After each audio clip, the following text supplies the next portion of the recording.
नमस्कार. स्वागत तुमचं न्यूज लॉन्चर मराठीमध्ये. महाराष्ट्रात जे 6 खासदार सोडून गेले शिवसेनेला, त्यांच्यामध्ये आणि शिवसेनेमध्ये वणवा पेटला. खूप कोणी म्हणतो तुला मी पाहतो रे, शिव्या घालतो. तो दुसरा म्हणतो बंदुकीनं मारेल, बॉम्ब फेकेल. पण 6ही खासदारांचं मनोगत काय होतं, की आम्हाला उद्धव ठाकरेंची नाराजगी नाही. पण काय करणार? आम्ही मानतो की आम्ही मशालीवर जिंकून आलो. पण ज्यांनी आम्हाला जिंकून दिलं त्याचा विकास करायचा आहे. आणि जोपर्यंत आम्ही बीजेपी सोबत जात नाही, म्हणजे सत्ता पक्षासोबत राहत नाही, तोपर्यंत विकासाला निधी मिळत नाही. मग तो वाशिमचा देशमुख असो, आष्टीकर असो हिंगोलीचा, की ओमराजे असो धाराशिवचे, संजय दिना पाटील असो, सगळ्यांचा टोन तोच आहे. विकास करायचा आहे. आम्ही जनसेवेसाठी आलेलो आहे. फंडच नाही म्हणणार तर आम्ही काय करणार? हे वक्तव्य देऊन त्यांनी नरेंद्र मोदी आणि देवेंद्र फडणवीसांच्या तोंडावर काळं फासलं. पूर्ण महाराष्ट्राला हे दाखवून दिलं, की देवेंद्र फडणवीसचं सरकार आणि नरेंद्र मोदीचं सरकार विरोधी पक्षाचे खासदार तिथे आहेत आणि आमदार तिथे आहेत. तिथे जाणून बुजून विकासाची कामं होऊ देत नाहीत आणि जनतेला त्रास देत आहेत. निवडणुका संपल्या, की सरकार येतं आणि मग ते सरकार पूर्ण राज्याचं असतं. देवेंद्र फडणवीस मुख्यमंत्री महाराष्ट्राचे आहेत. ते जसे नागपूरचे आहेत, तसे चंद्रपूरचे पण आहेत. तिथे भले काँग्रेसचा खासदार असो. ते वाशिम पणचे आहेत, यवतमाळ वाशिमचे पण आहेत. ते रत्नागिरीचे आहेत, तर कोल्हापूरचे पण आहेत. मुंबईचे पण आहेत, मराठवाड्याचे पण आहेत. मुख्यमंत्र्यासाठी पूर्ण महाराष्ट्र एखाद्या पदावर बसल्यावर सगळा महाराष्ट्र एका सामान्य एकाच दृष्टीने आणि नजरेने पाहायला देतो. पण जाणून बुजून इथे खासदार चंद्रपूरमध्ये काँग्रेसचा दिला का? धानोरकर मॅडमला जिंकून दिला का? मग त्यांना निधी देऊ नका. त्यांना रडवा. तिथे तिथे जनतेला खूप त्रास द्या. म्हणजे जनतेला कळेल, की आपण चुकीचा खासदार निवडला. काय तुम्ही हे नरेशन डेव्हलप करताय का? हे मी म्हणत नाही. मी दिल्लीत आहे. असं नसू शकतं. पण तुमच्याकडे येणारे खासदारच जर असे म्हणत असतील, की विकास करायला पाहिजे, काय करणार? याच्या अगोदर सातव, राहुल गांधीच्या जवळचे, त्याचा मृत्यू झाला. गांधी परिवारांनी पूर्ण परिवाराला संरक्षण दिलं, सांत्वना दिली.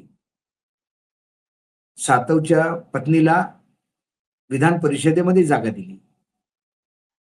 ती भाजपासोबत चालली गेली. म्हणे मला माझ्या नवऱ्याची स्वप्न पूर्ण करायची आहेत. विकास करायचा आहे आणि विकासासाठी सरकारसोबत जायचं आहे. याचा अर्थ जिथे विरोधी पक्षाचे आमदार आहेत, तिथे सरकार विकास होऊ देत नाही. हा जर नाकारतेपणा असेल, तर मग याच्याशिवाय दुर्भाग्य नाही महाराष्ट्राचं. महाराष्ट्रात कितीतरी नेता होऊन गेले. म्हणजे अक्षरशः यशवंतराव चव्हाण पासून विलासराव देशमुख पर्यंत आपण पाहिलं, अशोक चव्हाण पर्यंत पाहिलं. पण कधीही विरोधी पक्षाच्या विधानसभा क्षेत्रात किंवा लोकसभा क्षेत्रात कामं होऊ देणार नाही, असं कुठल्याच सरकारने केलं नाही. बीजेपी सरकार होतं तेव्हाही केलं नाही. पण आजच काय होतं,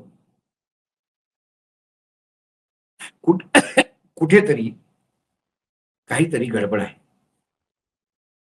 आणि मग जेव्हा हे म्हणतात, की आम्हाला विकासासाठी पैसे देत नाहीत. मग अशा वेळी काही बातम्या अशा आहेत किंवा काही आकडे असे आहेत, ज्यात अहो सरकार देत नाही ते सोडा. हो, मानलं तुमचं देवेंद्र फडणवीस तुमच्यासोबत दुय्यम दर्जाची वागणूक देतात.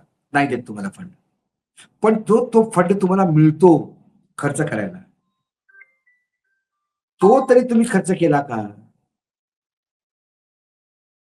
हे फार महत्वाचं आहे.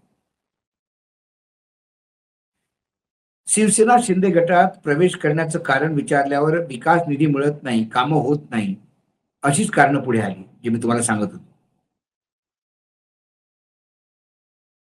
पण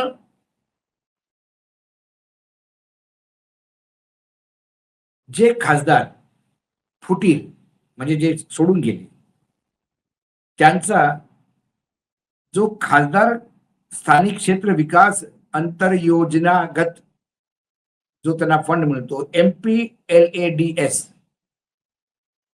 हा फंड आहे.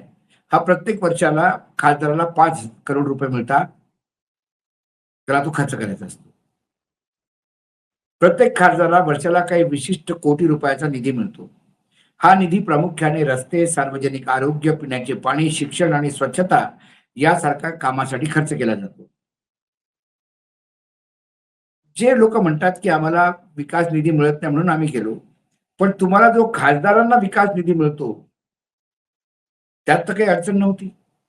मग तो निधी तुम्ही का उपयोग नाही करू शकला? उदाहरणार्थ भाऊसाहेब वागचौरे, खासदार शिर्डी, हे पण विकास करण्यासाठी तिकडे गेले.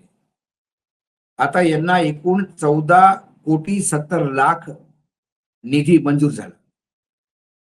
त्यातला फक्त 71,00,000 निधी खर्च झाला. 135 कामं त्यांनी सुरू केले असं त्यांचं म्हणणं आहे. त्यातले फक्त 2 कामं आतापर्यंत पूर्ण झाले. 13,98,00,000 निधी सध्या पडून आहे. संजय जाधव परभणी, मंजूर झालेला निधी म्हणजे बंडू जाधव म्हणू शकता तुम्ही, 14,70,00,000 रुपये. खर्च केलेला निधी 3,78,00,000 रुपये. थोडंसं बळ आहे यांचं रेकॉर्ड. पूर्ण झालेली कामं 56 कामं त्यांनी सुरू केली, त्यातली 25 कामं पूर्ण झाली आणि 10,91,00,000 अजून शिल्लक आहे. नागेश पाटील आष्टीकर, हिंगोली, यांना 19,02,00,000 रुपये निधी सँक्शन झाला. त्यांनी 5,02,00,000 रुपये खर्च केला. पूर्ण झालेली कामं किती आहे? 79 कामं सुरू केली होती, त्यातली 29 कामं पूर्ण झाली. 13,95,00,000 निधी शिल्लक आहे. वाशिम, 18 कोटी संजय देशमुखना 18,60,00,000 रुपये सँक्शन झाले. खर्च केलेला निधी त्यांनी 1,41,40,00,000 रुपये. 106 कामापैकी 7 कामं त्यांनी पूर्ण केली. शिल्लक निधी त्यांच्याकडे 17,14,00,000 रुपयाचा आहे. ओमराजे निंबाळकर यांना 18,47,00,000 रुपयाचा सँक्शन झाला निधी. 3 कोटी रुपये त्यांना मागच्या खासदारांनी पूर्ण खर्च नाही केले म्हणून तो पैसा बॅकलॉग मध्ये त्यांना मिळाला. खर्च केलेला निधी 1,97,00,000 रुपये. पूर्ण झालेली कामं 130 कामा फक्त 21 कामं. शिल्लक निधी किती आहे? 16,49,00,000. संजय दिना पाटील यांच्याकडे मंजूर झालेला जो खर्च हे आहे निधी, एकूण निधी मंजूर झालेला 14,70,00,000. खर्च केला फक्त 15,59,000 रुपये. 40 कामं सुरू केली, एकही काम अजूनपर्यंत पूर्ण झालेलं नाही. शिल्लक निधी किती आहे? 14,54,00,000. आता हे जर सगळं पाहिलं तर यात कमीत कमी आष्टीकरनी 5 कोटी रुपये खर्च केले, संजय जाधवने 3 कोटी खर्च केले, बाकी तर कोटी पण नाही पोहोचले. जो फंड होता तर त्यात ओमराजेंनी एक्सप्लेनेशन दिलं की ते असं झालं की आम्हाला 5 वर्षासाठी निधी असतो आणि ते 5 वर्षात आम्ही खर्च करतो. 2029 ला आम्ही नाही खर्च केलं तर सांगा. अरे बाबा, पहिल्या वर्षाला 5 कोटी, दुसऱ्या वर्षाला 5 कोटी, तिसऱ्या वर्षाला 5 कोटी, 5 वर्ष म्हणतात ना तुम्हाला.